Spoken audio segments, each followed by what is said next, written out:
मेळघाटातील धारणी तालुक्यात भर उन्हाळ्यातही वृक्षारोपण केल्याचा प्रकार उघडकीस आला असून नियमांना हरताळ फासत ठेकेदाराकडून काम केलं जात असल्याचा आरोप नागरिकांनी केला आहे। सार्वजनिक बांधकाम विभागाच्या या कामावर आता गंभीर प्रश्नचिन्ह उपस्थित होत आहेत।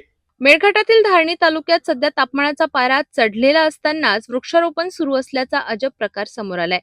धारणी कुसुमकोट बुजुर्ग रोड ते झिलपी साद्राबाडी मार्गावर सार्वजनिक बांधकाम विभागाअंतर्गत हे काम सुरू आहे। मात्र राज्याच्या वन विभागाच्या स्पष्ट नियमांनुसार वृक्षारोपणासाठी जून ते ऑक्टोबर हा कालावधी योग्य मानला जातो। पावसाळ्याच्या सुरुवातीला लागवड केल्यास रोपांची जगण्याची शक्यता अधिक असते, तरीही भर उन्हात लहान खड्डे खणून आणि अपुरे कुंपण करून रोपे लावली जात असल्याचे दृश्य पाहायला मिळत आहे। स्थानिक नागरिकांच्या मते लावलेल्या रोपांना पाणी देणे जात नसल्यामुळे ती 2 ते 3 दिवसातच कोमे जात आहेत।